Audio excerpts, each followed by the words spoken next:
শুভ সকাল, কেমন আছেন সবাই? আশা করি ভালো আছেন। আমরা মোটামুটি ভালো আছি। আজকে হচ্ছে শুক্রবার, সবাইকে শুক্রবারের অনেক অনেক শুভেচ্ছা রইল। শুক্রবার মানে ছুটির দিন। আসলে বাংলাদেশের শুক্রবার মানে হচ্ছে অফিস, আদালত, স্কুল, কলেজ সব বন্ধ থাকে। এই জন্য আজকে ঘুম থেকে উঠতে পারে জানেন, এখন বাজে হচ্ছে 7:30, মানে 7:45 মতো। অনেক দেরি করে উঠছি। অনেক সকালবেলা আমি জাগানো হয়েছিলাম কিন্তু উঠি নাই। ভাবলাম আজকে একটু দেরি করে উঠি। তো ঘুম থেকে ওঠার পর টুকটাক কিছু কাজকর্ম আছে, সেগুলো আগে করলাম। তারপর হচ্ছে জল বসাইছে। আজকে সকালবেলা কি রান্না করব সেটা চিন্তা করতেছি। তার জন্য জল বসাইছে। আজকে সকালে রান্না করবো হচ্ছে নুডলস, আর দুপুরবেলা রান্না করবো যা সেটা তো পরে শেয়ার করবো। আগে সব কিছু বলে দিতে আপনার ভিডিও দেখার মজা একটা করবো। অবশ্য ভিডিও দেখার মজা কি পাইবেন বলেন? এই বাসা বাড়ির ভিডিও কি আর অনেক সকালবেলা ঘুম থেকে উঠছে। আজকে যেদিন স্কুলে না থাকে না, মানে সেদিন স্কুল বন্ধ থাকে, সেদিন উনি সকালবেলা ঘুম থেকে ওঠে। যেদিন স্কুল থাকে সেদিন উঠতে পারে না। ওইখানে এখন যে বসে বসে ড্রয়িং করতেছে। ওনার ড্রয়িং খুব পছন্দ, ওই জন্য বসে বসে ড্রয়িং করে যখন সময় পায়। কি এক কার্টুন আঁকতেছস? কালকে রাতে কোন ডাকছিস দেখি, দেখা তো। এটা আর এটা এটা ব্লু করে এটার পিছনে গেলাই সবসময় গেলে কার্টুন নাকি? কার্টুন, কার্টুন খুব পছন্দ। ভালো হয়েছে, আঁকতে থাকো। আর কি করো? চলুন রান্না বান্না শুরু করি। আজকে রান্না করব হচ্ছে চিকেন চাউমিন নুডলস। এইটাই বেশিরভাগ খাওয়া হয়, আমার কাছে তো খুব ভালো লাগে। এটা হচ্ছে আমাদের বাসার পাশে স্বপ্ন সুপার শপ আছে, ওইখান থেকে কিনতে পাওয়া যায়। 3টা কিনলে একটা ফ্রি। অবশ্য ফ্রির জন্য না, এমনিতেই ভালো লাগে খাইতে। এই নুডলসটার টেস্টটা একটু অন্যরকম লাগে। তো সকালবেলা উঠে বাসি কাজকর্ম শেষ করে এরপর হচ্ছে রান্না বান্না শুরু করলাম। আজকে চুলার গ্যাসের অবস্থা খুব একটা ভালো না। যখন চুলাটা জ্বালালাম তখন দেখলাম যে না, গ্যাসের পাওয়ার অনেকটাই আছে, কিন্তু দেখছি একটু পর পর কমে যাচ্ছে।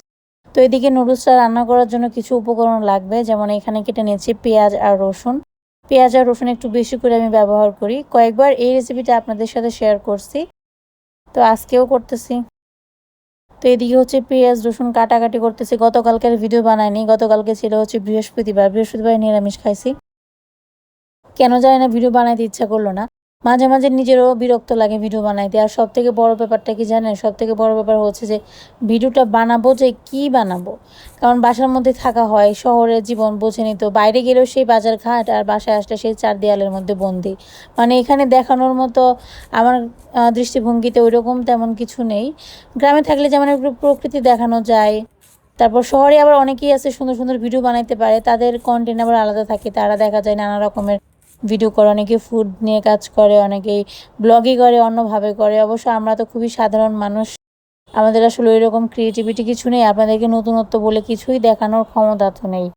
তো এদিকে হচ্ছে ফ্রোজেন করে সবজি বার করছি, গাজর আর হচ্ছে পেঁয়াজ কলি, মানে পেঁয়াজের পাতা, আর হচ্ছে ক্যাপসিকাম। এগুলো হচ্ছে শীতকালীন সবজি। শীতকালে যখন কম দামে পাওয়া যায় তখন বেশি করে কিনে, আমার যেহেতু ফ্রিজটা অনেক বড়, ওইখানে হচ্ছে ফ্রোজেন করে রাখি। এই টাইমটাতে সবজির অনেক দাম হয়েছে। বর্ষাকালে কিন্তু সবজির দাম বেশি হয়, কারণ চারপাশে হচ্ছে জল আসে। দেখা যায় কৃষকরা সবজি খুব একটা চাষবাস করতে পারে না, তখন সবজির দামটা একটু বেড়ে যায়। তখন এরকম ফ্রোজেন করা সবজি বেশ কাজে আসে।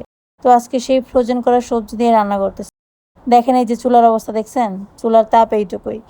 ভগবানই জানে এইভাবে যদি চলতে থাকে তাহলে যে কিভাবে কি করব। কারণ দেখা যায় এই বাসাতে জলের প্রবলেম আছে, দেখা যায় দিনে 2-1 বার করে জল থাকে না।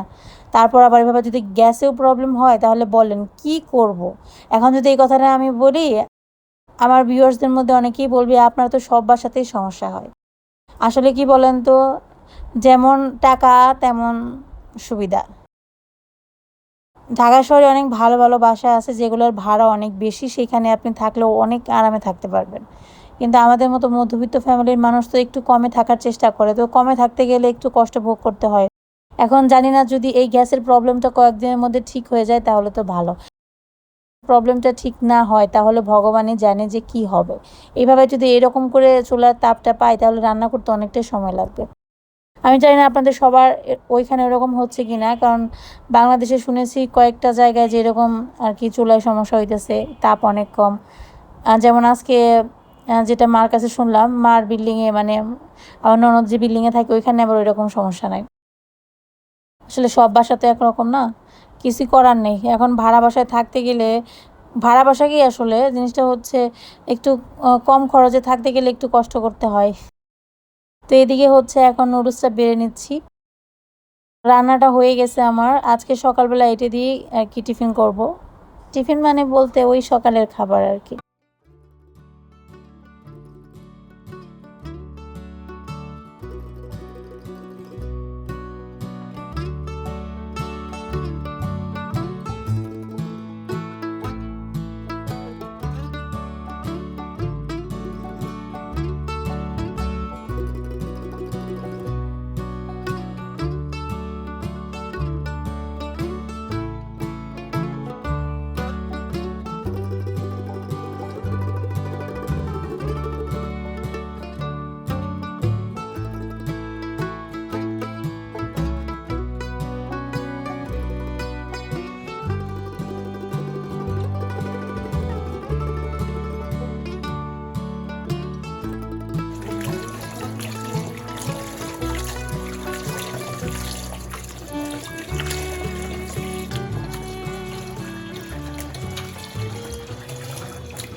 এবার হচ্ছে মাংসটা রান্না করব। তো এখানে হচ্ছে আজকে ভাবলাম ব্লেন্ডারে একদম সব মশলা একসাথে ব্লেন্ড করি। এমনিতে যদি মশলা কম থাকে তাহলে পাটাতেই করি। আমার যে মশলা করা ছিল সব শেষ হয়ে গেছে, এর জন্য আজকে আর পাটাতে করবো না। আজকে ভাবলাম সব মশলা একসাথে করে ব্লেন্ডারে ব্লেন্ড করে ফেলি।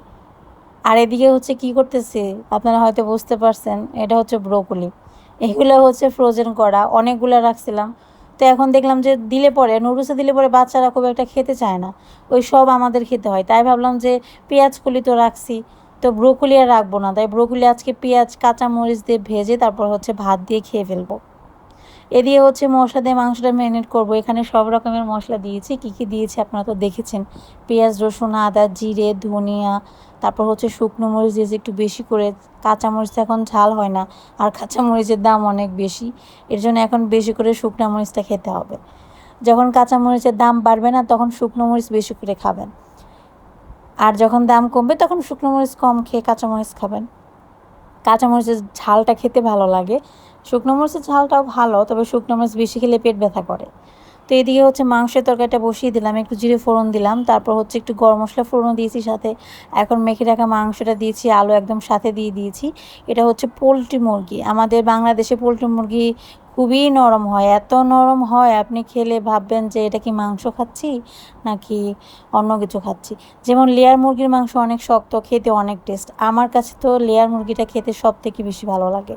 এই পোলট্রি মুরগিটা একদমই ভালো লাগে না, কিন্তু বাচ্চাদের জন্য আনি, কারণ বাচ্চারা আবার লেয়ার মুরগি খেতে পারে না, শক্ত হয়। এর জন্য ওদের জন্য পোলট্রি মুরগি আনি। তো এদিকে মশলা দিয়ে মাংস কষানো হয়ে গেছে, জল দিয়ে দিলাম, আর সবশেষ হয়ে একটু গরম মশলা গুঁড়ো দেবো, ব্যাস রান্না কমপ্লিট। আজকে রান্না তেমন একটা করি নাই, শুধু মাংসটা রান্না করছি আর হচ্ছে ব্রোকলি ভাজি করছি। ব্রোকলিটা হচ্ছে ফ্রিজে ফ্রোজেন করা ছিল, অনেকদিন হয়ে গেছে। ভাবলাম যে আর কদিন পর তো শীতকাল চলে আসবে, বেশি দিন হলে ভালো লাগে না, তাই আজকে সবগুলো বের করে ধুয়ে তারপর হচ্ছে পেঁয়াজ দিয়ে ভাজি করলাম, শেষ করে ফেলবো। তারপর হচ্ছে মাংস রান্না করছি। রান্না করতে খুব একটা সময় লাগতো না, কারণ রান্না শুরু করছি 10টা থেকে, গিয়ে এখন বাজে প্রায় 11:30, 1.5 ঘন্টা অলরেডি হয়ে গেছে, কিন্তু রান্না করতে পারি নাই। কারণ হচ্ছে যে চুলার মধ্যে জাল নাই, মানে গ্যাস খুবই বাজে অবস্থা। সকালবেলা দেখলাম মোটামুটি ছিল, এখন একদম অল্প অল্প আছে, তো ওটা দিয়ে আর কি রান্না করতেছে, অনেক সময় লাগতেছে। ইদানিং শুনতেছি সব জায়গায় নাকি গ্যাসের প্রবলেম হইতেছে। ভবিষ্যতে মনে হয় লাইনের গ্যাস খুব একটা সুবিধাজনক ভাবে ব্যবহার করা যাবে না, সিলিন্ডার গ্যাস ব্যবহার করতে হবে। সিলিন্ডার গ্যাস ব্যবহার করলে যে কি পরিমাণ খরচ হবে, এখন 1,000 টাকায় প্রায় 1.5 মাস চলে যায়, তখন হচ্ছে 3,000 টাকা খরচ হবে হচ্ছে 1 মাস যাইতে। যাই হোক, কি আর করার। তো মাংসের জল দিয়ে আসলাম, মাংসটা হলে মোটামুটি রান্না শেষ। ফ্রিজে হচ্ছে ডাল আছে গতকালকে, মুগ ডাল, ওইটা হচ্ছে বের করে তারপর হচ্ছে শুকনো ডাল বানাবো জাল দিয়ে, মানে শুকনো শুকনো করবো, পেঁয়াজ আর শুকনো মরিচ দেখাবো আর কি সাথে। এই হচ্ছে আজকে দুপুরের খাবারের মেনু। তো এখন এসে একটু ফ্যানের নিচে বসলাম, ভাবলাম একটু রেস্ট নেই, অনেকক্ষণ ধরে রান্না করে আছে। তো এই টুকটাক টুকটাক কাজ করতে করতে মাঝে মাঝে বিরক্ত লেগে যায়, মনে হয় যে কখন যে রান্না করতে গিয়ে বের হবো। মাংসের তরকারি কোনো রকম রান্না করছি, মাঝখানটাতে চুলার অবস্থা এত বাজে হয়েছিল, মানে ঝুল দিয়েছি, ঝুল আর শুকাইতে পারি না, পরে অনেকক্ষণ জাল পেরে তারপর রান্না করছি। আজকে রান্নাটা খুব একটা ভালো হবে না। দেখেন, এই যে দেখেন, এই হচ্ছে চুলার জাল, দেখছেন কি অবস্থা, আই রে ভগবান কি যে হবে। দেখছেন, এই যে ফুল পাওয়ার দিয়ে রাখছি, দেখেন এই যে ফুল ফুল পাহাড়ে এইটুকু চুলার জাল দেখছেন, একটু নিবু নিবু করে জাল জ্বলতেছে। এটার মধ্যে কেমনে রান্না করুন বলেন, কি অবস্থা। এই হচ্ছে গ্যাসের অবস্থা আমাদের এখানকার।